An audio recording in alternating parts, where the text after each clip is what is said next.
Hello everyone, my name is Jack Rivers, and today my group members and I, Morgan Ernest, Sonia Zong, Joe Reardon, and Reed Forrest, will be talking to you about the research we performed on Energy Partners Limited over the course of the semester. Over the past several months, our group thoroughly analyzed all aspects of the company's operations, as well as the macroeconomic backdrop for commodities-producing companies to compose an investment thesis that we hope viewers will benefit from. Energy Partners is an independent oil and gas exploration and production company that operates in the Gulf of Mexico. They specialize in offshore drilling operations, predominantly in shallow water. The majority of its proved reserve base and production flows come from its East Bay property just off the coast of Louisiana. Regarding price action, Energy Partners stock has fared very well over the past year. The stock price has nearly doubled since emerging from bankruptcy in 2009, and over the next several slides, we'll be telling you why we believe this performance will continue. I'm going to discuss management's plans for the company. This first slide focuses on management's plans for equity. Management believes there is not enough equity float and has stated they intend to pursue future acquisitions with a blend of cash and equity. Combined with Energy Partners' recent access to the capital markets for a $210 million debt offering, we expect senior management to continue to maximize these cash efficiency strategies. Management's plan for growth is a five-pronged approach that focuses on pursuing acquisitions, maintaining cost discipline, and entering accretive exploration agreements. Recently, Energy Partners acquired certain properties from Anglo-Swiss offshore partners. Management stated at the Birkenauds conference that they intend to continue pursuing further acquisitions in the near future. Given the bankruptcy in 2009, another area management wants to focus on is maintaining their low operating costs among peers. Maintaining these low costs is an important competitive advantage over their peers in the E&P industry. Finally, Energy Partners recently entered into an opportunistic agreement with Phoenix Exploration to develop some of their deeper assets in their legacy East Bay field. Energy Partners operates with the inherent risks associated with the oil and gas exploration and production industry. The company's revenue is contingent upon the prices of oil and natural gas. These prices affect the company's ability to borrow and raise capital.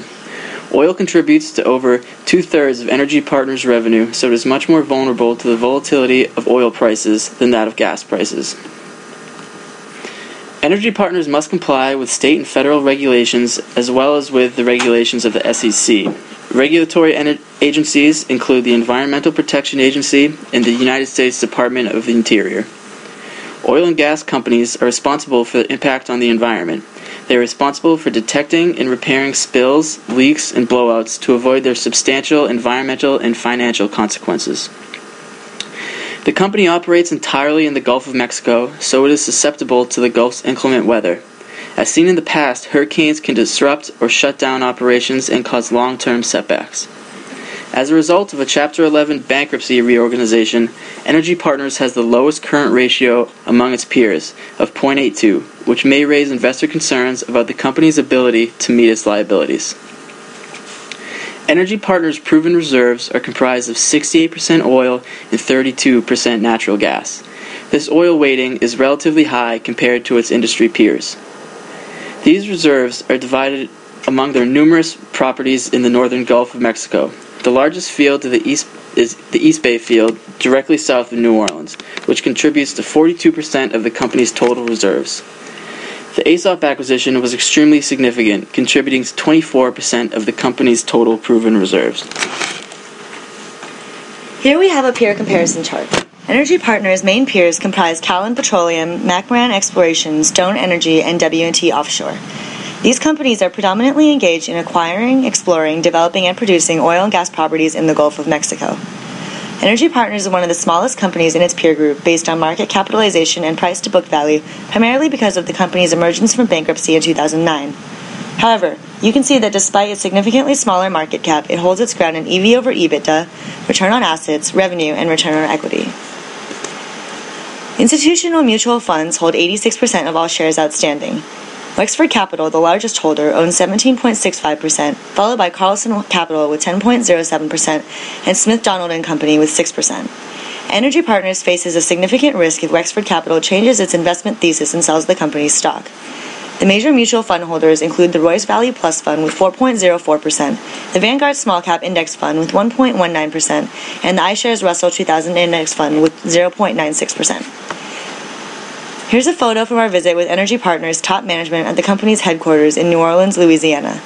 On our visit, we sat down with CFO TJ Tom and financial analyst Kaiser Harris and reviewed their investor relations packet, focusing on key information such as utilizing the plugging and abandonment process as a core competency for Energy Partners.